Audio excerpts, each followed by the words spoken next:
যারা online video class দেখছো সকলকে আন্তরিক শুভেচ্ছা ও অভিনন্দন। তো আজকে অ্যাসাইনমেন্ট আলোচনা এসএসসি 2021 চতুর্থ সপ্তাহ ফিনান্স ব্যাংকিং অর্থের সময়মূল্য চ্যাপ্টার, মানে অর্থের সময়মূল্য চ্যাপ্টার থেকে তোমাদের যে অ্যাসাইনমেন্টটি দেওয়া হয়েছিল সেই বিষয় নিয়ে আলোচনা করা হবে। তো অর্থের সময়মূল্য কি? আমরা জানি যে আগেকার দিনে কোনো পণ্য বা কোনো কিছু কিনতে গেলে যে পরিমাণ অর্থ ব্যয় হতো বর্তমান দিনে তার চেয়ে অনেক বেশি ব্যয় করতে হয়। তার মানে সময়ের পরিবর্তনের সাথে সাথে অর্থের মান কমে গেছে বা মূল্য কমে গেছে। তো এই যে অর্থের সময় মূল্য হচ্ছে সময়ের পরিবর্তনের সাথে সাথে অর্থের মূল্যের যে পরিবর্তন তাকে বলা হবে অর্থের সময় মূল্য। এরপর আসি যে অর্থের সময় মূল্য হচ্ছে দুই প্রকার, একটা হচ্ছে ভবিষ্যৎ মূল্য আর হচ্ছে বর্তমান মূল্য। ভবিষ্যৎ মূল্য এবং বর্তমান মূল্য। তো ভবিষ্যৎ মূল্য কি? আমরা নির্দিষ্ট পরিমাণ অর্থ ব্যাংকে জমা রাখলে বা কোথাও জমা রাখলে বা কাউকে প্রদান করলে সময় শেষে লাভ এবং আসল বা সুদ এবং আসল যে উভয় পরিমাণ অর্থ পাই তার মোট পরিমাণ হচ্ছে ভবিষ্যৎ মূল্য। ভবিষ্যতে যে অর্থ পাই, এক কথায় যে পরিমাণ টাকা জমা দিব, আমি 50,000 টাকা জমা দিলাম 10% সুদে। এই যে 10% সুদে যে 50,000 টাকা জমা দিলাম, আমি যদি 5 বছর বা 7 বছর বা 10 বছর, একটা ভবিষ্যতের সময় বা যে কোনো সময় হতে পারে, 2 বছর হতে পারে, 3 বছর হতে পারে, সময় শেষে আমি যে পরিমাণ টাকা পাবো সেই পরিমাণ অর্থকে বলা হবে ভবিষ্যৎ মূল্য। জমাকৃত অর্থ নির্দিষ্ট সময় পর যে পরিমাণ অর্থ দাঁড়াবে বা মোট পরিমাণ দাঁড়াবে তাকে বলা হবে অর্থের ভবিষ্যৎ মূল্য। আর বর্তমান মূল্য কি? আমরা ভবিষ্যতে যে পরিমাণ কিছু পরিমাণ অর্থ পাওয়ার জন্য আজকে বা এখন বা বর্তমানে যে পরিমাণ অর্থ জমা রাখব, মানে আসলটাই হচ্ছে কি বর্তমান মূল্য। আমি 5 বছর পর 50,000 টাকা পেতে চাই 5 বছর পর, তাহলে এই 50,000 টাকা 5 বছর পর পেতে চাই, এই 50,000 টাকা হচ্ছে কি ভবিষ্যৎ মূল্য। এবং এর জন্য আমাকে কি পরিমাণ অর্থ জমা দিতে হবে সেটা হবে বর্তমান মূল্য। যদি 40,000 টাকা জমা দেই সেটি বর্তমান মূল্য, যদি 30,000 জমা দেই এটি বর্তমান মূল্য।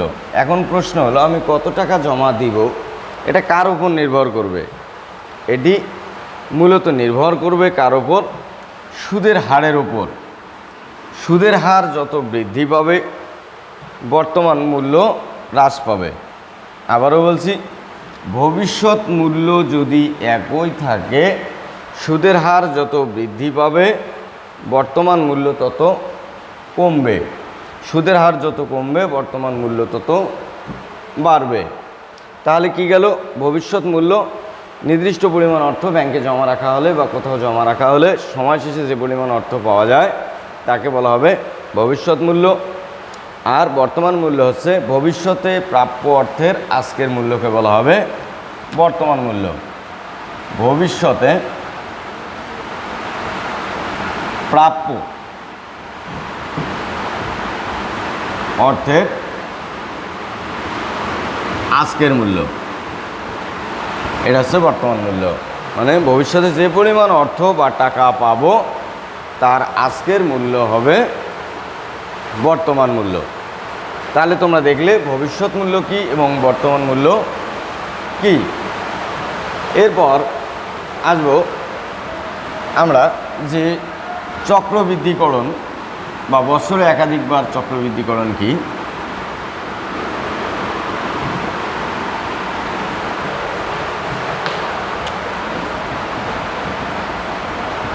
10%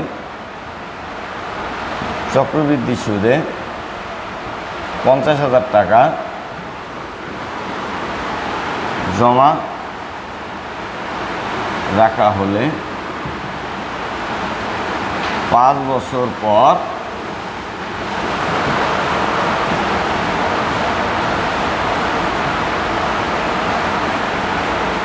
কত টাকা পাওয়া যাবে। তাহলে দেখো সুদের হার হচ্ছে 10%, বর্তমান মূল্য হচ্ছে 50,000 এবং এনের মান হচ্ছে 5,000। তার মানে এখানে দেওয়া আছে পিভি 50,000, এন হচ্ছে 5 বছর, আই 10%, 0.10। আচ্ছা দেখো 10% চক্রবৃদ্ধি সুদে 50,000 টাকা জমা রাখা হলে 5 বছর পর কত টাকা পাওয়া যাবে? তাহলে এখানে যদি আমরা ভবিষ্যৎ মূল্য নির্ণয় করি, এফভি সমান PV into 1 plus I to the power N, তাহলে এফভি 50,000, 1 প্লাস 0.0, এনের মান হচ্ছে 5, তাহলে হবে 80,525.5। তাহলে দেখো লক্ষণীয় বিষয় যে আমরা জমা রাখলাম কত 50,000 পিভি এবং ভবিষ্যৎ মূল্য পেলাম কত 80,525। তাহলে একটি বিষয় এখান থেকে দেখো এনের মান ছিল 5, কিন্তু লক্ষণীয় বিষয় আই ছিল কত 10% বা সুদের হার 10%। এখানে একটা জিনিস মনে রাখতে হবে, সুদের হারটা ছিল বাৎসরিক, সুদের হারটা ছিল বাৎসরিক, মানে বছরে একবার চক্রবৃদ্ধিকরণ, একবার হিসাব করা হয়েছে। তাহলে এই যে ভবিষ্যৎ মূল্য নির্ণয় করা হলো, ভবিষ্যৎ মূল্য নির্ণয় করার প্রক্রিয়া বা পদ্ধতিটাই হচ্ছে কি চক্রবৃদ্ধিকরণ প্রক্রিয়া। এই ভবিষ্যৎ মূল্য নির্ণয় করাটাকে বলা হবে চক্রবৃদ্ধিকরণ প্রক্রিয়া। তা আশা করি তোমরা বুঝতে পেরেছো যে কি আমরা কিছু পরিমাণ টাকা জমা রাখলাম, সময় শেষে কিছু টাকা পেলাম। এই যে ভবিষ্যতে যে পরিমাণ টাকা পেলাম এর প্রক্রিয়া বা যে পদ্ধতি, এটাকে বলা হয় চক্রবৃদ্ধিকরণ প্রক্রিয়া বা পদ্ধতি। সুদের হার বাৎসরিক। আচ্ছা, এখানে যদি বছরে একাধিকবার চক্রবৃদ্ধিকরণ করা হয় সেক্ষেত্রে কি হয়, ভবিষ্যৎ মূল্য বৃদ্ধি পায়। মানে যদি একাধিকবার চক্রবৃদ্ধিকরণ করা হয় তাহলে সুদের হার বৃদ্ধি পাবে, যেটাকে বলা হয় কার্যকরী সুদের হার, আবার ভবিষ্যৎ মূল্যও বৃদ্ধি পাবে।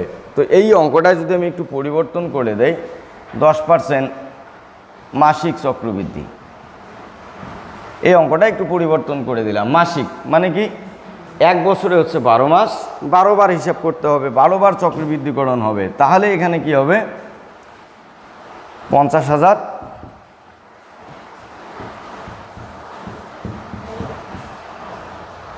এইখানে হবে কি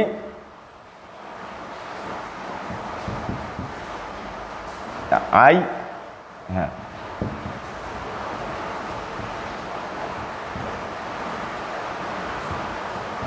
12। দেখো আগের অঙ্কটার থেকে এই অঙ্কটা পার্থক্য হলো মাসিক চক্রবৃদ্ধিকরণ, তার মানে হচ্ছে এম সমান 12, তার মানে এম এর মান 12, 12 বার গণনা করার কারণে এম এর মান 12। তখন সূত্রে কি পরিবর্তন আসবে, সূত্রে শুধুমাত্র পরিবর্তন আসবে আই বাই এম এবং এখানে এম এন হবে, মানে এনের সঙ্গে এম গুণ হবে। তাহলে 0.10 ভাগ 12, 12 গুণন 5, এই গেল।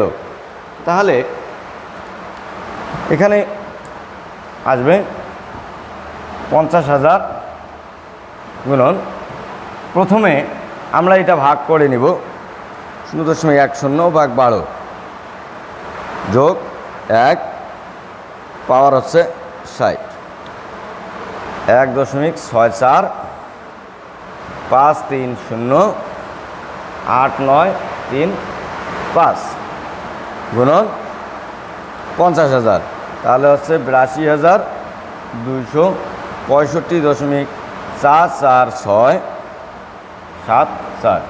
এই একটা অঙ্ক।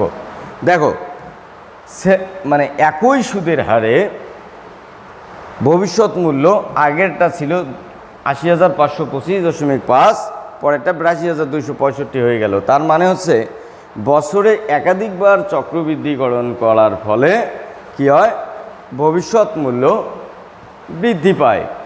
এই যাবতীয় বিষয়টাকে বলা হয় চক্রবৃদ্ধিকরণ পদ্ধতি বা চক্রবৃদ্ধিকরণ প্রক্রিয়া। এখন আমরা দেখব বাট্টাকরণ পদ্ধতি বা বাট্টাকরণ প্রক্রিয়া।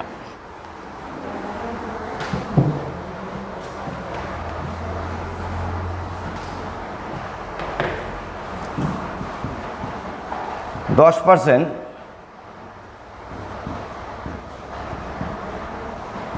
চক্রবৃদ্ধি সুদে কত টাকা জমা করা হলে 5 বছর পর 50,000 টাকা পাওয়া যাবে?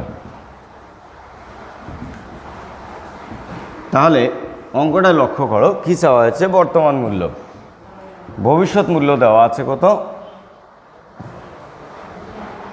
50,000 টাকা এন 5 বছর, আই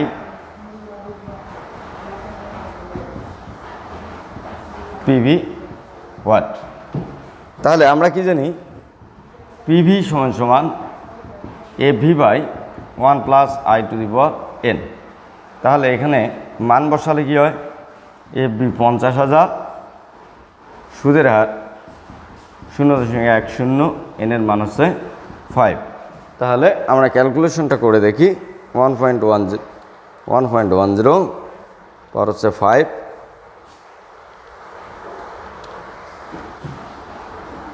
31,046.06615। এটি আমরা পেলাম বর্তমান মূল্য। তার মানে 31,046 টাকা যদি আমরা জমা রাখি 10% সুদের হারে 5 বছর পর 50,000 টাকা পাবো। তো এই যে ভবিষ্যৎ মূল্য থেকে বর্তমান মূল্য নির্ণয় করার যে প্রক্রিয়া বা পদ্ধতি, একেই বলা হবে বাট্টাকরণ পদ্ধতি। ভবিষ্যৎ মূল্য থেকে বর্তমান মূল্য নির্ণয় করার যে পদ্ধতি বা প্রক্রিয়া, একেই বলা হবে বাট্টাকরণ প্রক্রিয়া বা পদ্ধতি। এক কথায় বর্তমান মূল্য নির্ণয় করার প্রক্রিয়া বা পদ্ধতিকে বলবো আমরা বাট্টাকরণ পদ্ধতি। তো এটা গেল। আচ্ছা, এখন একইভাবে আমরা যদি মাসিক চক্রবৃদ্ধিকরণ দেই, তাহলে মাসিক চক্রবৃদ্ধিকরণ করা হলে কি পরিবর্তন ঘটবে? পিভি সমান সমান AV by 1 plus I by M to the power M N. মানে যে জায়গাগুলোতে আই আছে তাকে এম দ্বারা ভাগ করব এবং এনের সঙ্গে এম গুণ করব। 50,000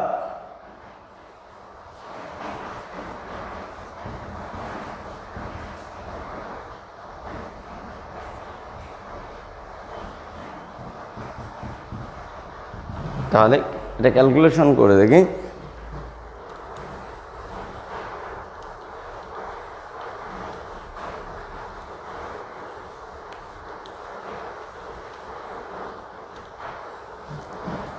$30,389.72957। তাহলে লক্ষ্য করো যে একাধিকবার চক্রবৃদ্ধিকরণ, বছরে যদি 12 বার চক্রবৃদ্ধিকরণ হয়, সেখানে 30,389 টাকা। তার মানে সেখানে কম জমা দিতে হচ্ছে। মানে বছরে যদি একবার চক্রবৃদ্ধিকরণ করা হয় তাহলে 31,046 টাকা, 12 বার চক্রবৃদ্ধিকরণ হলে 30,389 টাকা। তার মানে হচ্ছে অনেক টাকা কম জমা দিতে হচ্ছে। তার মানে বোঝা যাচ্ছে যে একাধিকবার চক্রবৃদ্ধিকরণের ফলে ভবিষ্যৎ মূল্য বৃদ্ধি পায় এবং বর্তমান মূল্য হ্রাস পায়। এটি হচ্ছে মূল কথা। এখন আমরা একাধিকবার চক্রবৃদ্ধিকরণের ক্ষেত্রে এম এর মানগুলো কি হবে সেটা একটু দেখব। যদি মাসিক হয়, মাসিক চক্রবৃদ্ধিকরণ তাতে কি হবে? এম সমান 12। তারপর হচ্ছে সাপ্তাহিক চক্রবৃদ্ধিকরণ, এম সমান 52। পাক্ষিক এম সমান 24। দৈনিক এম সমান সমান 365, ত্রৈমাসিক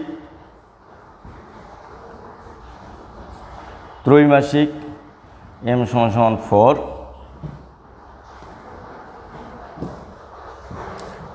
অর্ধবার্ষিক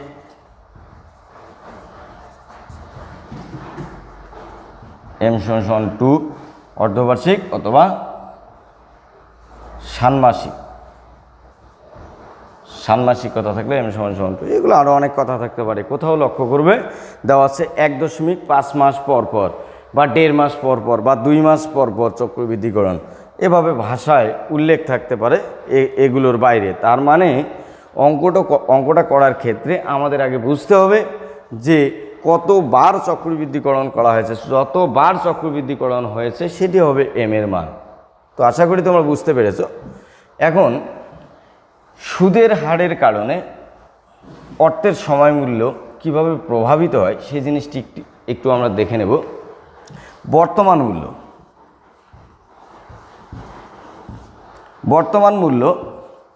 50,000। বর্তমান মূল্য যদি একই থাকে, এক কথায় একই থাকে, তাহলে সুদের হার 10%। আবার যদি এক্ষেত্রে সুদের হার ধরি 12%, তাহলে সুদের হার বৃদ্ধি পেলে ভবিষ্যৎ মূল্য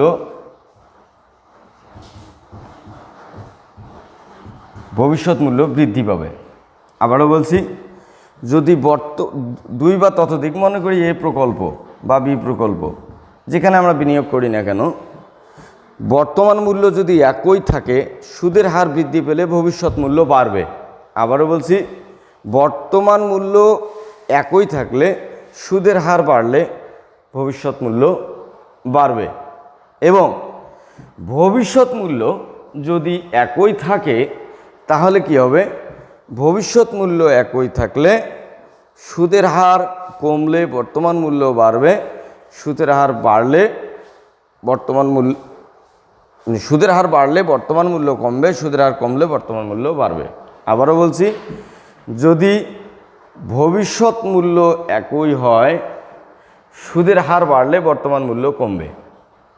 আমরা যেমন দেখলাম, বর্তমান মূল্য যদি একই হয়, সুদের হার বাড়লে ভবিষ্যৎ মূল্য বাড়বে, আর সুদের হার কমলে বর্তমান মূল্য কমবে।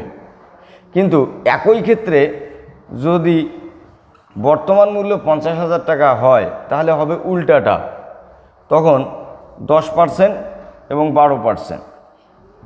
এক্ষেত্রে কি হবে? এখানে কমবে আর এটা বাড়বে।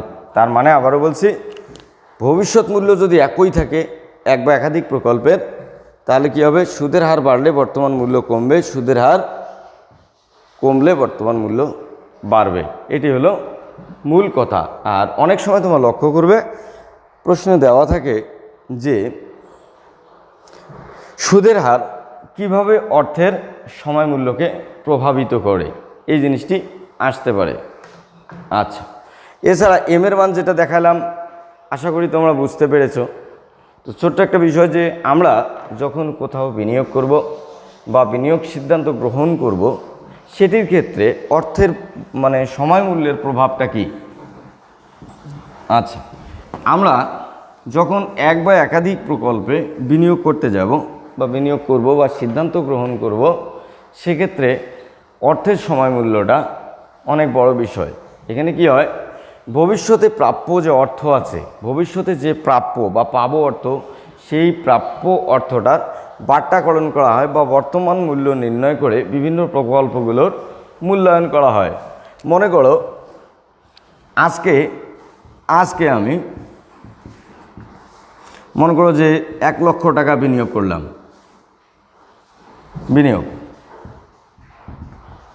আচ্ছা, আজকে যে বিনিয়োগটা করলাম 1 লক্ষ টাকা, 5 বছর পর আমি এটা 5 বছর পর আমি পেলাম মনে করো 3 লক্ষ টাকা।